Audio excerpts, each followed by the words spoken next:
আমি মেঘালয়ৰ ৰিভয় ডিষ্ট্ৰিক্টৰ ফালে আহিছোঁ। মোৰ ঘৰৰ পৰা প্ৰায় 10-12 কিলোমিটাৰমান হয়। এতিয়া আমি বাইকেৰে আহি এখন মেঘালয়ৰ গাঁও পাইছোঁ। এই গাঁওখনৰ এতিয়া আমি অলপ ঘূৰা পকা কৰিছোঁ।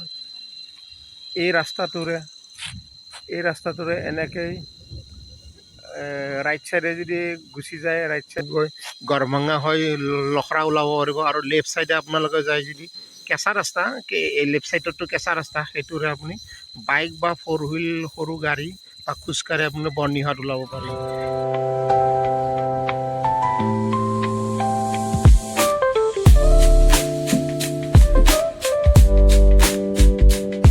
দোকানত একো নাই বিশেষ। সেইটো নিজৰাৰ পানী, এইবোৰ পানী গৈ পানীবোৰ গৈ এনেকৈ গুৱাহাটী মহানগৰ যিটো বাহিনী নৈ, বশিষ্ঠৰ দক্ষিণ গণেশনগৰ পিলিংকাটা হৈ অমট্ৰেঙা হৈ এনেকৈ যিটো গৈছে, এইটো বাহিনী নৈত পৰিছে। মেঘালয়ত এইটো কি নাম মই নাজানো, কিন্তু এইটো অসমত গৈ বাহিনী নৈ হৈছে। আমাৰ এইটো ভাই বোৱাৰী হৈছে, আৰু এইটো মামাৰ ল'ৰা। ভাই বোৱাৰী ফুৰাব আনিছোঁ। এইটো মোৰ ল'ৰা দীপাঞ্চু দীপম ডেকা। চাবা না, হেৰি উঠি যাব কিন্তু। পানী ঠাণ্ডা আছে না? কেনেকুৱা লাগিছে? মজা। চাবা চেণ্ডেল গুচি যাব। হাতেদি চোৱাচোন, হাতেদি চোৱা। পূৰা এইবিলাক নিজৰাৰ পানী। এইফালে গাঁওবিলাকৰ লগত সোমাই গৈছে। ভিতৰত গাঁও আছে, মানুহ থাকে, আৰু এইবিলাক তামোল খেতি হয়। এই ৰাস্তাটো 2017 চনত হৈছিলে। মই ইয়াত 2017 চনতে মই এটা ব্লগ বনাইছিলোঁ। ধুনীয়া ৰাস্তা বনাইছে এইটো অমট্ৰেংগাৰ, মানে অসম মেঘালয় সীমান্ত দক্ষিণ গণেশনগৰৰ পৰা অমট্ৰেংগাৰ পৰা আৰম্ভ হৈছে। অমট্ৰেংগাৰ পৰা গৈ অসমৰ বৰ্ডাৰ আৰু মেঘালয়ৰ বৰ্ডাৰ লখৰা হৈ গড়ভঙা যিটো গৈছে, তাতে লগ লাগিছে। এনেকৈ মানুহবোৰ আহিছে আজি চানডে বুলি ফুৰিবলৈ। বহুত মানুহ আহে অসমৰ পৰা। আৰু এইফালেৰে আপুনি গ'লে এটা আপোনালোকে পাব ৱাটাৰফল আৰু পিকনিক স্পটো পায়। মই এবাৰ গৈছিলোঁ পিকনিক স্পটটোলৈ। প্ৰায় বশিষ্ঠ চাৰিআলিৰ পৰা সেই পিকনিক স্পটটোলৈ মোটামুটি আপোনালোকে 28ৰ পৰা 30 কিলোমিটাৰ যাব লাগিব, তেতিয়া সেই পিকনিক স্পটটো আপোনালোকে গৈ পাব। কৰা যোৱা, মই আছোঁ, যাওঁ ব'লা। কিবা পানী লাৰি মজা লাগিছে নেকি? হাতেদি চুইছা? পূৰা এইটো নেচাৰেল পানী হয় জানা। পাৰি খাব, কিন্তু অলপ এই বোকা চোকা আছে না। ঠাণ্ডা আছে পূৰা ন? বঢ়িয়া। অঁ চালোঁ, মই লাৰি চাইছোঁ। এইবিলাক গছ পাহাৰত বাগৰি পৰিছে, লগতে এইবিলাক পানীত উটি আহিছে। এই মেঘালয়ত যেতিয়া এই মেঘালয়ৰ ৰিভয় ডিষ্ট্ৰিক্টত যেতিয়া বাৰিষা বৰষুণ হয় ন, বৰষুণ হ'লে এইবোৰ পানী গৈয়ে আমাৰ বশিষ্ঠৰ বিস্তীৰ্ণ অঞ্চল, মানে ইয়াতে যদি লগাতকৈ হিচাপতকৈ বেছি বৰষুণ হয়, বেছি বৰষুণ হ'লে বশিষ্ঠৰ বিভিন্ন অঞ্চল, বৰপথাৰ আৰু বশিষ্ঠৰ বিভিন্ন অঞ্চল পানীত মানে ডুব যায় 3-4 ঘণ্টাৰ কাৰণে। আৰু সেই পানী আপোনাৰ বাহিনী নৈ হৈ বশিষ্ঠ মন্দিৰৰ যিটো নদী বশিষ্ঠ নৈত পৰে। তেতিয়াহে এই পানীটো আমাৰ যিটো বৰপথাৰত পানী উঠে বা বশিষ্ঠৰ আৰ্মি কেম্পত যিটো পানী উঠে, পানীটো গৈ শেষ হ'লেহে পানীটো কমি যায়। সেয়া মানুহৰ ঘৰ, এইটো মেঘালয় পাহাৰৰ মানুহৰ ঘৰ। আৰু ইয়াৰে এটা বিশেষত্ব হ'ল, এই অঞ্চলটোৰ এটা বিশেষত্ব হ'ল আপোনাৰ তামোল গছ বহুত আছে, আৰু তামোলৰ খেতি আছে ইয়াতে। তামোল আৰু বাঁহ, এইবোৰ ওপৰত দেখিছে মানুহৰ ঘৰ। এই তামোলৰ এটা বৃহৎ বজাৰ আছে বশিষ্ঠৰ নতুন বজাৰত। ৰাতিপুৱা প্ৰায় আপুনি 3-4 বজাৰ পৰা এই বজাৰ এই ডিআইৰ দ্বাৰা মানুহবিলাক অহা যোৱা কৰে। আৰু ট্ৰেন্সপৰ্ট বুলি ক'লে ডিআই। পাহাৰৰ পৰা এনেকৈ মানুহবিলাক নামি আহি পিনে এই ডিআইত মানুহ উঠি পিনে যিটো অমট্ৰেংগা আছে, প্ৰতি দেওবাৰে বজাৰ হয়। প্ৰতি দেওবাৰে এই বজাৰত তেওঁলোকে চাৰ্চৰ পৰা এনেকৈ ডিআইত উঠি বজাৰ কৰিবলৈ যায়। আৰু পাহাৰৰ পৰা এইবোৰ মানুহ নামি আহিছে। সম্ভৱ ফোন কৰি যোগাযোগ কৰিছে, এজন মানুহ আহি আছে। সেই পাহাৰৰ পৰা নামি আছে আৰু সেইজন মানুহ সম্ভৱ এই DIYখনত যাব। এইদৰে বাইকেৰে বিভিন্ন মানুহ আহি আছে আজি দেওবাৰ আৰু এই DIYখনত মানুহবোৰ গ'ল। কিয় চুইমিং কৰবা নেকি? চুইমিং কৰবা? নাই ইয়াতে দেখোন খেলি আছে। মজা লাগিছে। ঘৰ ক'ত ঘৰ? বাহ, আমাৰ ইয়াৰো সাঁতুৰিবৰ মন গৈছে। চুইমিং জানে ই, কিন্তু এই বাহ কি স্থান দিছে বে, এক্সপাৰ্ট আছে। পাহাৰৰ পখিলা এইফালে চাওঁ। পজ দে পজ দে পজ দে। কৰো চুইমিং কৰো।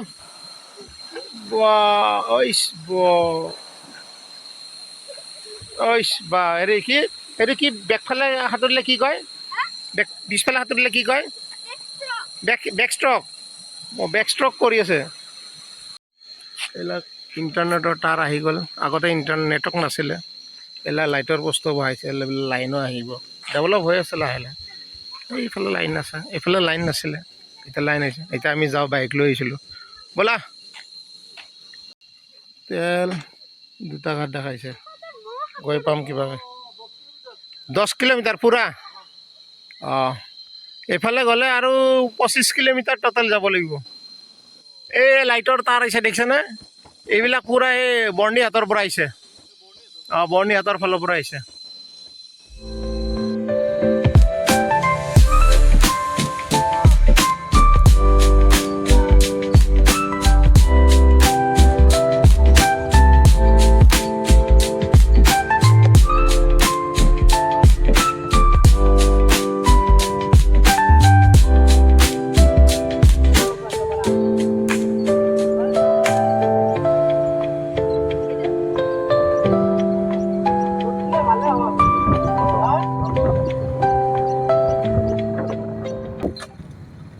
দোকান হয় গাঁৱৰ, এইবিলাক গাঁও, মেঘালয়ৰ গাঁও।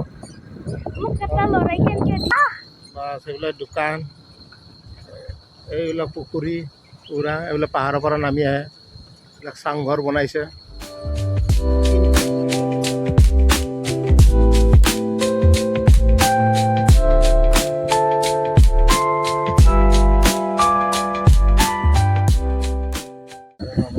এই ধান মেলি দি আছে, পাহাৰতে ধানৰ খেতি হয়।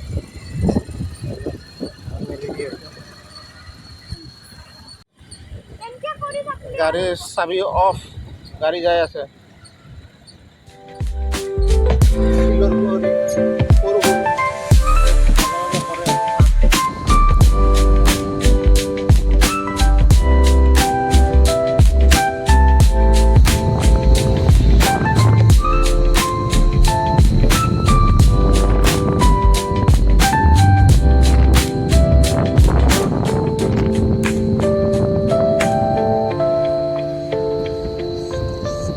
চিব্ৰা পালোঁ, চিব্ৰা পূৰা ইয়াতে চৰাই উচৰিনাৰ মাত, কোনো পূৰা পলিউশ্যনে নাই এইবিলাক। এইফালে আৰু ফটোশ্বুট চলি আছে। এইফালে তলেদি নদীটো গৈছে, বাহিনী নদীটো, যিটো মেঘালয়ত কি নাম এইটো নাজানো। শব্দ এটা আহি আছে পানীৰ, গোটেই পাহাৰে পাহাৰ, নাৰিকল, তামোল গছ এইবিলাক। এই গাঁৱৰ মানুহবিলাক এই পাহাৰৰ ভিতৰে ভিতৰে থাকে, ৰাস্তাৰ কাষত নাথাকে মানে। এইবিলাক মানুহ আহি আছে গুৱাহাটীৰ পৰা, মানে হয়তো ইয়াৰে মানুহ, গুৱাহাটী বুলি কৈছিলোঁ। গুৱাহাটীৰ পৰা এইবিলাক বাইক লৈ মানুহবিলাক আহি আছে ফুৰিব। এইখনো গুৱাহাটীৰ নহয়, এইখন লোকেল ইয়াৰে, নাম্বাৰ চাম্বাৰ নাই গাড়ীৰ। পূৰা খুৰা আৰু খুৰীয়েকক পূৰা ফটো মাৰি দি আছে। ভালকে মাৰা।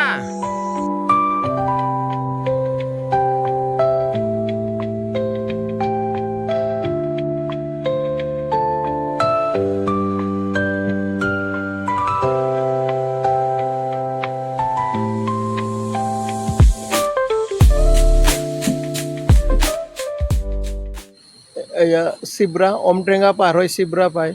এয়া চিব্ৰা পালোঁ। এইফালে চিব্ৰাৰ পৰা এনেকৈ টাৰ্ণ লয় ৰাস্তাটো। এই বহুত মানুহ হৈ আছে গুৱাহাটী আজি, চানডে না, গাড়ীয়ে গাড়ী পূৰা।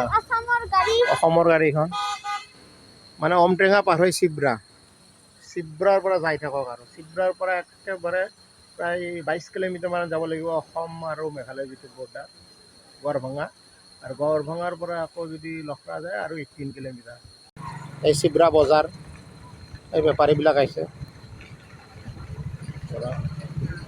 ইয়াতেও বজাৰ কৰিব আহে, কিন্তু ওমট্ৰেংগাৰ বজাৰখন আজি আৰু ডাঙৰ বজাৰ। সেই বজাৰ কৰি কৰি মানুহবিলাক আহি আছে খোজকাঢ়িও। এখন চৰকাৰী স্কুল হয় মেঘালয়, ধুনীয়া স্কুল। এইটো কাষেদি নদী গৈছে। এইখন শ্বিলঙলৈ যাব বাইকখন ধুই নিওঁ নেকি তলত। ৰিভয় ডিষ্ট্ৰিক্ট কি কুমলিং ব্লক ৰিভয় ডিষ্ট্ৰিক্ট, এইটো ৰিভয় ডিষ্ট্ৰিক্ট। এইটো চাৰ্চ হয় ৰিভয় ডিষ্ট্ৰিক্ট। চাৰ্চৰ লগতে স্কুল 1995 এষ্টাব্লিছ হৈছিল।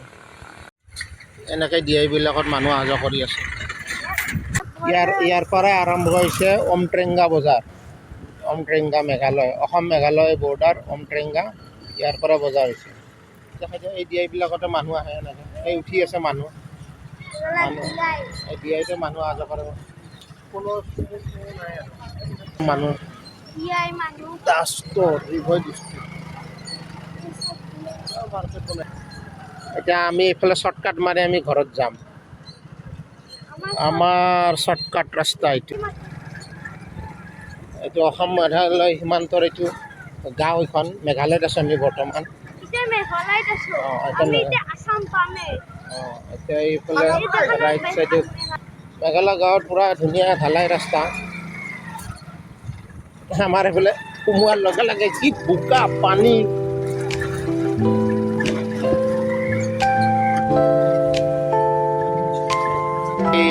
আহি আমি এই অসমত এই গেট এইটো অসমত সোমালোঁ। এই বঢ়িয়া। এইখিনি আৰ্মিৰ গেট হয়। আৰ্মি এইবিলাক বাউণ্ডেৰী দি দিছে। এইটো এটা গেট লগাই দিছে। সেই গেটটোৰ ইফালে মেঘালয় আৰু এইফালে অসম আৰু এইফালে পাহাৰৰ পৰা এইফালে আকৌ মেঘালয়। আমি অসম সোমালোঁ আৰু টাটা বাই বাই।